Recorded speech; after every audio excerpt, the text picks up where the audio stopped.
So we've got great folks here tonight with lots of expertise on what to watch.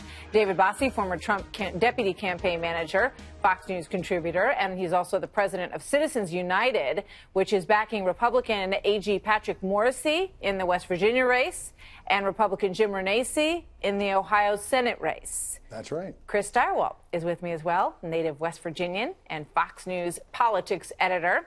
Mo Elleithee, executive director of Georgetown University's Institute for Politics. He's also a Fox News contributor. And Capri Cafaro, former Ohio State Senate minority leader. Welcome to all of you. The excitement is building tonight as we watch this, and we're going to get some indications. And some people are going to feel really happy at the end of tonight, and some are going to feel like their dreams have been sunk. Chris Stirewalt, let me start with you. As you look across the map here, what stands out to you? What are you watching? Well, the first thing is I want to give a shout out to my former tailor, Tony Peranzino, who gets Tony? That's my former tailor, Don Blankenship. Of course it is. Of course it is. It's a small state. It's the but best Don place in Blankenship West with the plug. You got to love it. Look, I just came up from the decision desk, and I can tell you that anybody who tells you that they know how this West Virginia race is going to turn out doesn't know what they're talking about, because we have never seen a contest like this in West Virginia, ever. There's going to be bigger turnout. There's more interest. They've never had a Fox News debate there. They've never had a Republican primary with $10 million in it. Nobody knows what it's going to be, and that's why we play the game. It's awesome. Yeah. David Bossie, your guy there, Patrick Morrisey, and as Chris said, we really don't know how this is going to turn out, but this race has gotten a whole lot of attention. And Don Blankenship, who was trailing, the polls are so tricky in these kind of races, it's hard to know how reflective they really were, but he was trailing, and then it looked like he picked up a bit of momentum. Your thoughts?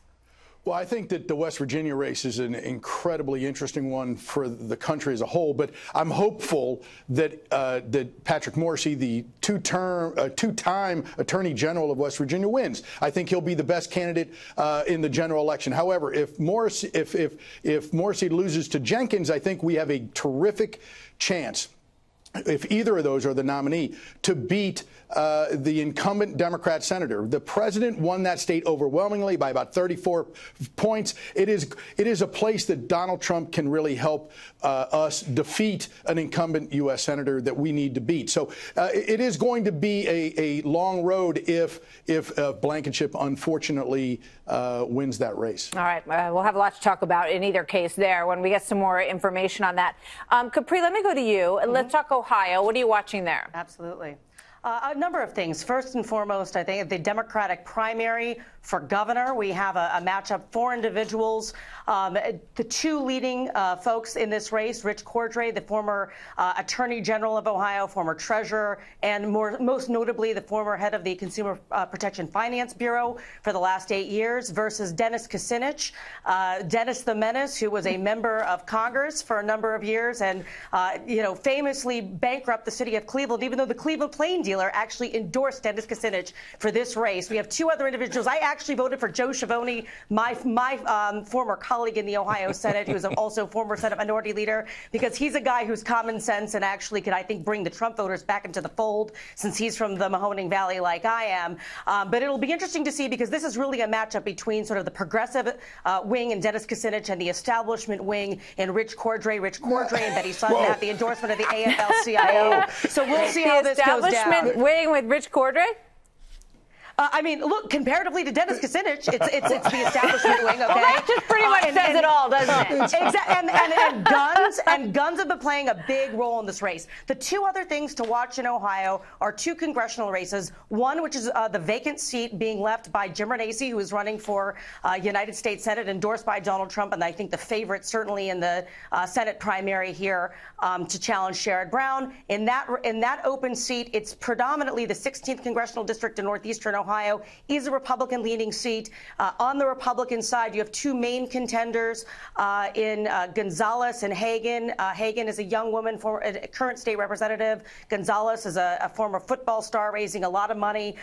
So I think that's going to be a close race. And then finally, the race down in for the special election in the House race vacated by Pat Tiberi. That's basically the Tea Party Freedom Caucus versus the the establishment down there. So, anybody's guess. That's a free-for-all down there in Ohio 16. That was impressive. That was very good. She's exactly right. Get that woman a whiteboard. Thank you, Capri. Mo, your thoughts on the establishment candidate Rich Cordray versus Dennis Kucinich in Ohio? An interesting race to be sure, to see who's going to take the spot of Governor Kasich, who is term limited and vacating his spot. He has presidential aspirations of his own at this point, as he did once in the past as well. What do you think, Mo? Yeah, look, I think there are people out there that are trying to turn this Ohio Democratic primary into some sort of rehash of establishment versus progressive or center left versus left. And I don't think that's what this is at all, right? I think Cordray seems to be the guy who's walking into this primary with some momentum. To say he is not a progressive, the guy headed up the CFPB for 5 years, right? He was the guy taking on Wall Street, which is what progressives say they want. It's closely aligned with Elizabeth Warren, just to give folks at home, a feel for where he's coming from. That's his base. And Kucinich, I mean, there was a time when the guy maybe represented sort of the left of the party.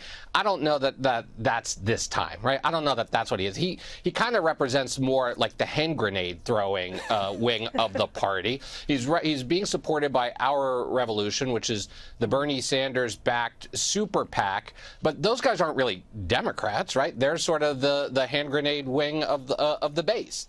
And so, this is more kind of like the disruptors versus the progressives. And it just kind of shows how much, sort of the shift in sort of the power dynamic within the Democratic I got to leave Party. it there, because we're going to have a lot of numbers coming out, and we're going to bring you guys back, and we're going to be following this throughout the evening. There's a lot of characters out there, right? I mean, just looking at that whole list, there are some very interesting characters out there in these races tonight. So we're going to cover it all. Thank you, guys. We'll be back with you in a little bit.